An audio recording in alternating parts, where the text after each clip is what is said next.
You understand a bit about books and paper. Well, what I'm going to share with you this morning is a little bit about the British Library and its collection, and then how we organise conservation, how we choose the items that we conserve, and the approach that we take. Now, we'll start with, this is the main British Library building in central London. Let me just point to the screen, it's easier. This is the British Library building. This is St Pancras Station next door that you may be familiar with Eurostar at the back of it. If you notice this building here, that's the Conservation Centre. So the Conservation Centre was built a little bit after the main building. This is the Conference Centre, and these are the reading rooms and the offices of the British Library. If we move on, the British Library is one of 6 legal deposit libraries in the UK. That means we collect everything that is published in the UK. Now, we are the only library in the UK that collects everything. The other legal deposit libraries do not collect everything, but we do collect everything that's published. This is the main entrance of the British Library, and here we have the busts of the founding collections, the men who owned the founding collections of the library, and this is an interior shot. This is King George III's library. It is late 18th century, early 19th century. King George left his library collection to the nation of the UK with the idea it always had to be on display, so it must always be seen. So it is displayed in this huge tower in the middle of the library. There are 6 floors, and it's a huge space, and there are books all the way through that tower. It is a huge and significant collection. These are pictures of some of the basements. We store a lot of the books on site at St Pancras. We have 4 basements, so underneath the building we have 4 levels of deep basements. These are the biggest basements in London. So you can see some of the condensed shelving and then some of the larger collections stored underneath there. The basements are quite airy and light, they're not too bad to go into them. This is our second site. People don't always understand that the British Library has another site. This is in the north of England, outside Boston Spa, which is in Yorkshire. Now, this is the British Library site in Yorkshire, and I draw your attention to this new building here. This is an old building. This holds a lot of the collections that are sent to libraries throughout the country, but this is our new storage building. We ran out of space in London. London space is very expensive, so we had to do something else. So, this is that building. And here, inside the building, you can see there's a lot of shelving space. There are 140,000 shelves or room for crates of books.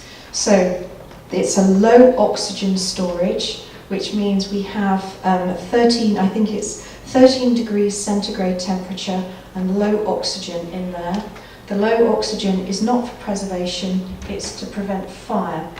We keep our newspaper collection and our low-use collection items in there. It is all robots, no people go in there. It is all organised and collected by robots, so it's very automated and very new. The collection of the British Library is huge. We have 150 million items, and these spread throughout all cultures and all formats. So again, this is a picture of King George III's library, traditional printed books and manuscripts. We have a lot of illuminated manuscripts from all cultures. We have thousands of Greek manuscripts, thousands of Hebrew manuscripts and scrolls. We have Bulgarian manuscripts. Sorry, we have everything.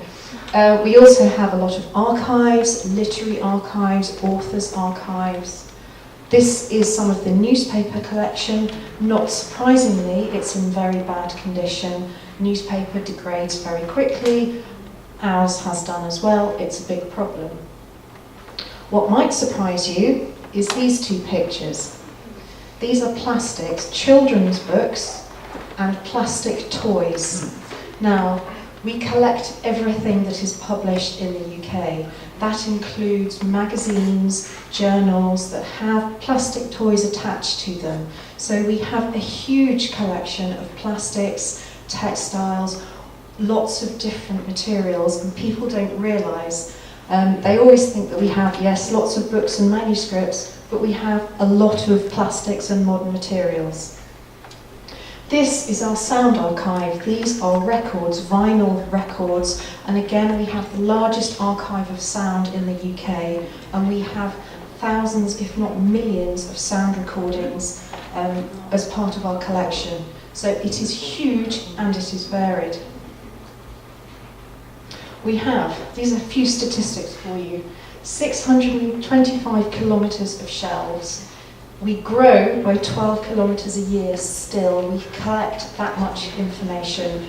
This is one of the reading rooms, and the reading rooms are full every single day. It is very busy. Now that's important because the collection is there to be used. The collection is owned by the British public. It is paid for by the British public. It has to be open for use. Now I'm passionate about that. It really should be. We have over 16,000 people a day using the collections, either in the reading rooms or online. Now that's really critical for the British Library.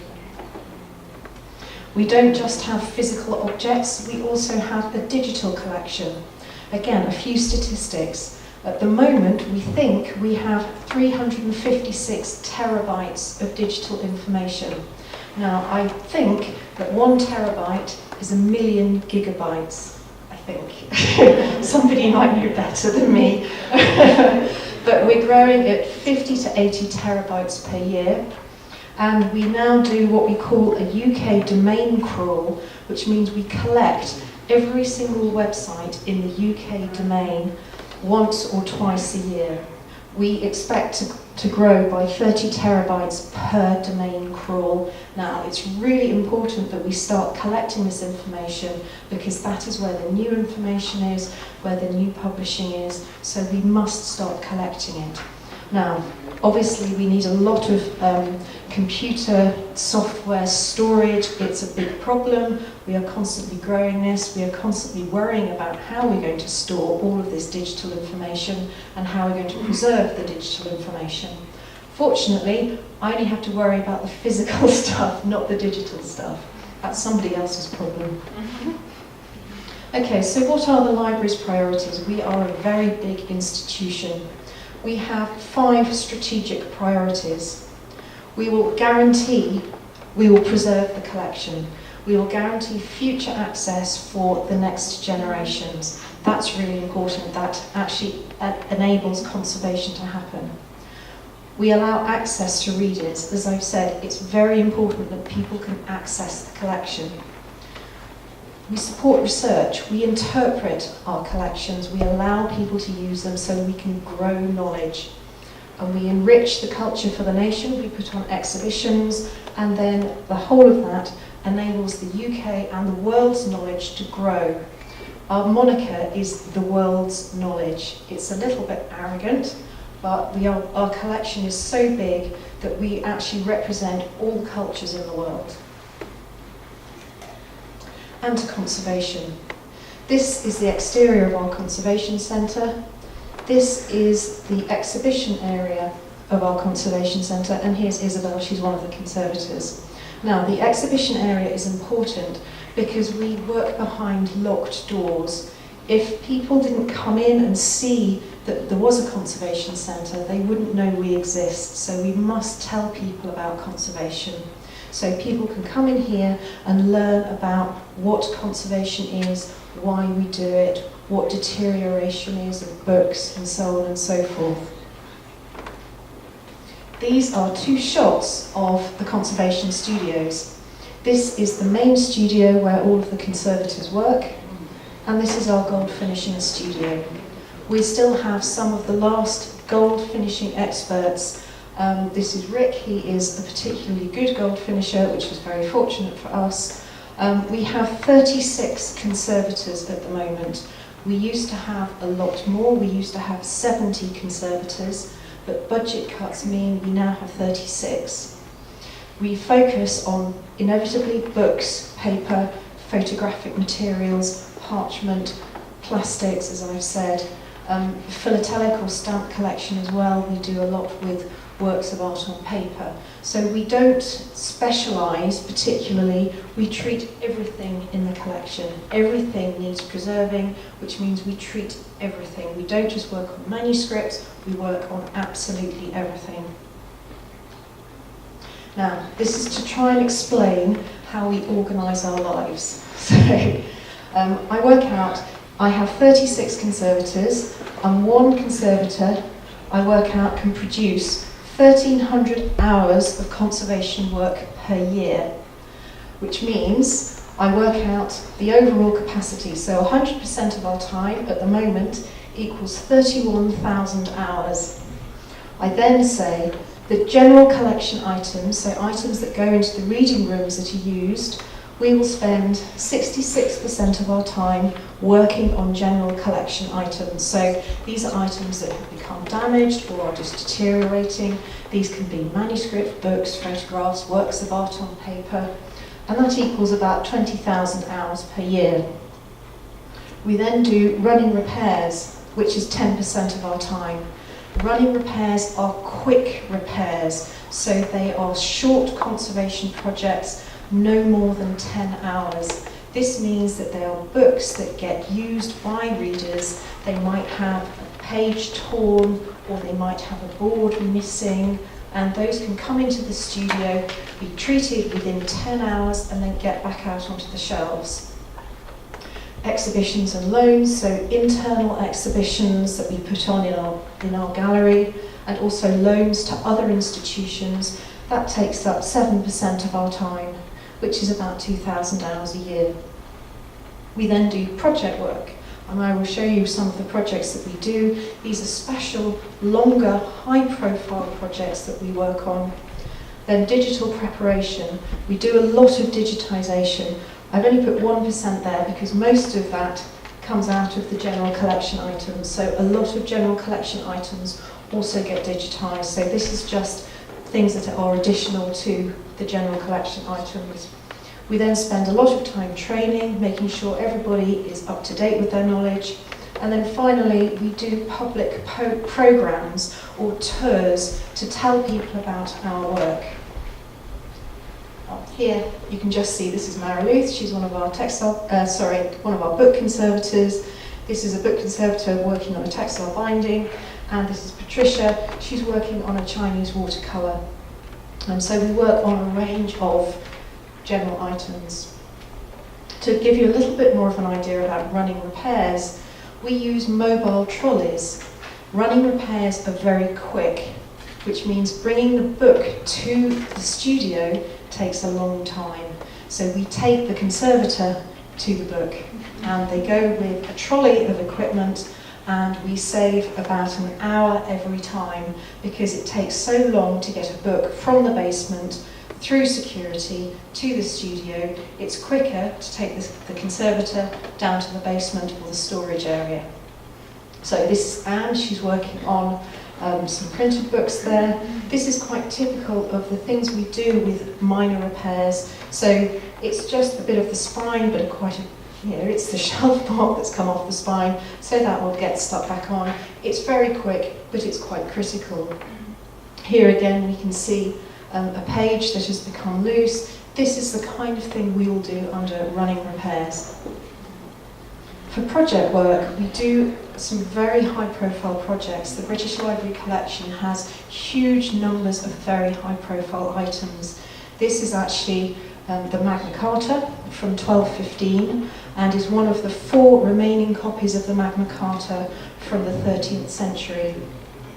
These pictures show the work we've been doing recently to reframe them. So the Magna Carta is going on display next year in a major exhibition. It is the 800th anniversary, so the 800-year anniversary of the Magna Carta next year. So here we were actually measuring the air quality inside the old frame. It was framed in 1970 and it was sealed between two sheets of glass. So we wanted to know what the air quality was in the glass, and it was 100 times more volatile than the ambient air. So the air outside was much better quality than the air inside this. So we knew we had to reframe it. And here you can see this is actually the Natural History Museum in London. We went there to look at oxygen-free storage. We felt that if you remove oxygen from the atmosphere, it helps preserve an object. That's the theory. The Library of Congress has done something similar with the Declaration of Independence. They have an oxygen-free storage. So we thought, well, should the Magna Carta go into oxygen-free storage? So we did a lot of research, a lot of thinking, a lot of planning, and eventually we realised there was no evidence to suggest that it works. There's not one piece of evidence that says oxygen-free will actually stabilise an object. There was also a question whether the ink, the iron gall ink, that actually might be damaged by an oxygen-free environment. So we said, no, we're not going to do that. And a lot of people were quite upset because they thought we should, but we said, no, we're not going to take that risk with our most valuable item. So what we can see here is the Magna Carta being taken out of its frame, and then it will be reframed in a very high quality German frame, but it will not be oxygen free. So we're doing this right now. Another part of the project work that we do, this is the Lindisfarne Gospels. This is considered to be one of the finest early works of art in the UK. It was made in the early 700s. It is absolutely beautiful. It is also very politically volatile. We have it in London. It was made in the northeast of England, and the northeast want it back. So we have to demonstrate that we're looking after it very well. And what you can see here, we are doing a 20-year monitoring programme. So this is one of the most beautiful carpet pages in the Lindisfarne Gospels, and we have an imaging scientist who takes microscopic images of the volume to check its condition. So we do a regular monitoring every year of various points of the illuminations to check that it hasn't degraded, it hasn't faded. We look at the binding structure and we make comparisons with images, and we will do this for a 20-year period to make sure that we are actually looking after it. We can make recommendations, and we have evidence for any recommendations that we want to do. We want to rebind it. This is going to be very, very difficult. It has a Victorian and 19th century binding at the moment. It is actually damaging the text block. Taking off that binding is going to be very politically sensitive in many ways. So we're trying to collect evidence to suggest what we should do with this. This is one of our public tours. As I said, we have a public programme, and we invite members of the public into the studios regularly so they can see our work. Remember, we are paid for by the taxpayer, by the English public, so we must demonstrate that we are using taxpayers' money very well. So one way of doing that is to actually invite people into the studio and show them what we're doing. How do we decide what to conserve? We have a prioritisation system. So when a curator suggests an object for conservation, we ask some questions. So firstly, does a digital copy exist? Yes or no, and then we give it a score of 0 to 10, depending. Does it have a box? Yes or no, again, 0 to 10 score. What condition is it in? If it's good, it scores low. If it's poor, it scores quite high. How much use does it get? Again, if it's low use, it scores low. If it has high use, it scores high. Is it unique? No, yes, obviously 0 to 20. And we come out with a score of 1 to 100. Now, if it comes out high, then we will try and conserve it. If it comes out much lower, then we will have to say it's not a priority for us. With 150 million objects and 36 conservators, we cannot conserve everything. So we have to make difficult choices of where we are going to conserve and where we are not. So this is the system we use. Most people are quite happy with it. We are going to review it soon because we think life has moved on. We need to make sure that we are still asking the right questions about the objects. The approach we take to conservation, again, we cannot conserve everything. We've already talked about minimal intervention. Obviously, we have to use minimal intervention because that is right for a conservation department. But we use a phrase called fit for purpose. This means we do the smallest amount possible to an object to make it work in the library.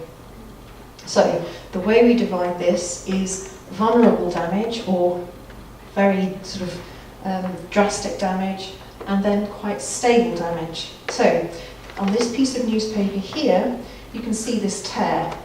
If you gave that to a reader, that would get worse. So that's vulnerable, and we would do the conservation on that.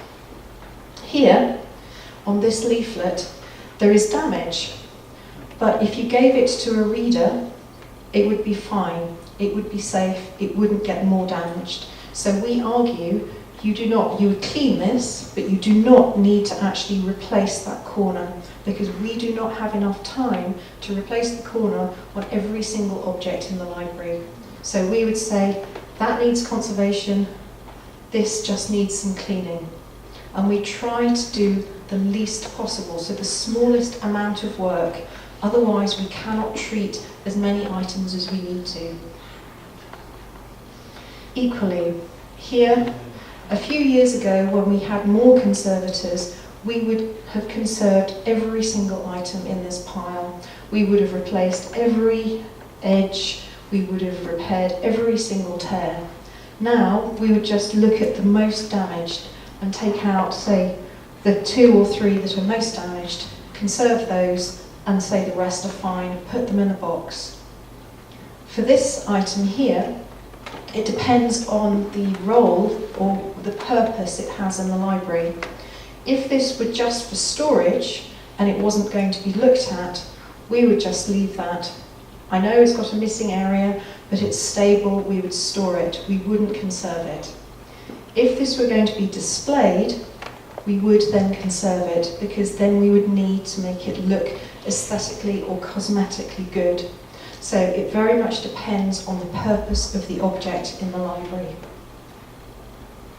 This is an example of our estimate form. So every time we get an object into the studio, we create an estimate of number of hours of conservation work. And here we have option 1, fit for purpose. So what is the smallest amount of work we can do, and that's what we will plan for. We also have option 2, further work. So we sometimes know that an object needs more work, and it might be high profile, it might be very important, very valuable, and it might need a bit more work to make it look good. If it doesn't look good, it looks bad for the library. So sometimes we have to do a bit more work. So the conservators do option 1 or option 2. Most of the time it should be option 1, because that's the smallest amount of work. Also important, I get the conservators to suggest what the future of that object is going to be. So they need to say, is it for digitisation? Is it a high profile item? Is it just for storage? Does it have occasional handling? Or is it frequently used? If you know what the future of the object is going to be, you can then propose the right amount of treatment. If it's a high profile item, you might need to do more work to it. If it is only going to be in storage, you will do less work to it. So we are trying to decide how much conservation work needs to happen. We need to tell people how good we are. We need to tell the finance people in the library that we are efficient and effective. So we have 3 measures that we use to demonstrate that we are using money sensibly. So we say that we will be within 10% accuracy of our estimates. So when we decide how long an object should be conserved, we say we will stick to that. We are not going to take longer than we say, because that would be seen as inefficient. We say that running repairs or quick repairs will always be under 10 hours. And we'll say exhibitions and loans, we always meet our deadlines. We always do, but we just want to make sure people know that. As efficient as possible, we actually conserve more items. For running repairs, we actually managed to increase our output from 165 to 850 in a year. We managed a 500% increase in productivity. This was because we were managing our processes and we were deciding very carefully how much conservation needed to be done.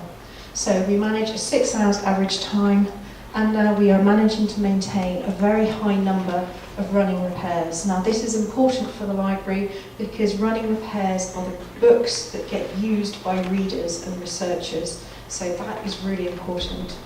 Exhibitions and loans, yes, of course we manage to meet our deadlines, we always do. To think of the future, we are now looking at our strategy, our policy. We have always thought of the physical books and then the digital items.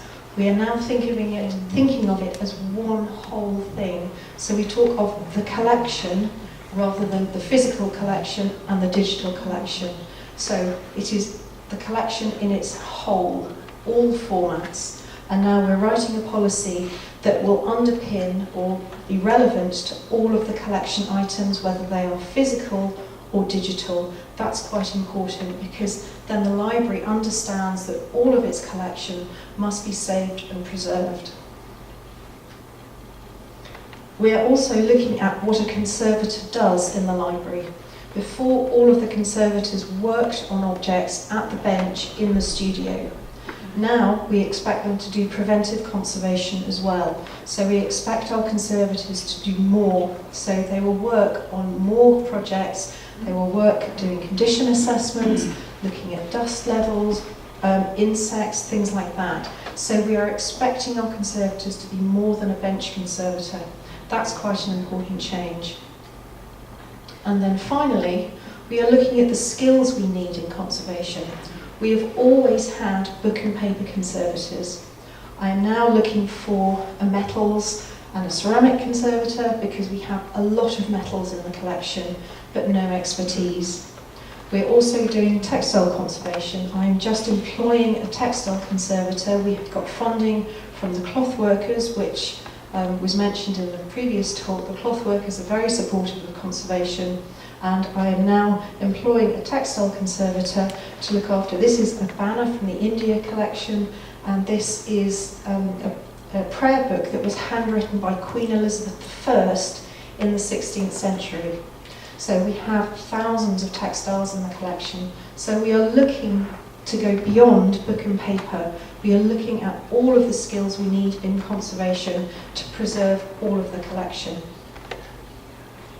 Finally, this is our blog. If you want to know more about what we do, we have a very active blog. So if you look on our website, you will see that Collection Care talks about what it does, and we have our imaging scientist who writes the blog for us and does a very good job. So we also have a lot of information on our website about Collection Care, which can be downloaded for free. And we have a lot of booklets about how to care for books, how to care for photographs, how to handle books and things like that. So if you want to download it, you can. But do look at the blog, it is very popular. And thank you very much for your time.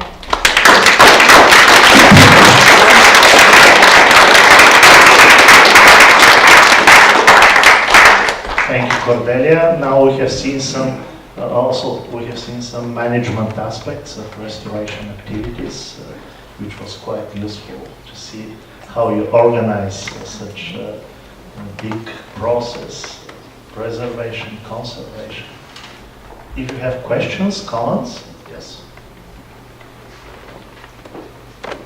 First of all, thank you very much indeed for your contribution. And I think what you are telling us for the stocks of the library, the British Library, could actually be also taken as an example to think of our world heritage and how we can manage it to preserve it. I have two questions. The first would be, what damage Iyengar ink is suspected to suffer from oxygen-reduced environment? It's not really understood at the moment. There was a suggestion that it was fading faster. There has been no real research, but there is one person who has suggested he has seen it fade, and we're not going to make any kind of chance on that. We're not going to do something that we don't understand to an object that is very high profile. So, and the second is what way the binding of the Lindisfarne book is damaging it. Okay. The Lindisfarne Gospels were rebound in the Victorian period, so the 19th century. They are very heavy metal boards. They have jewels on them, very big jewels on the front. And the boards are about that thick. And the text block is sewn on very fine silk.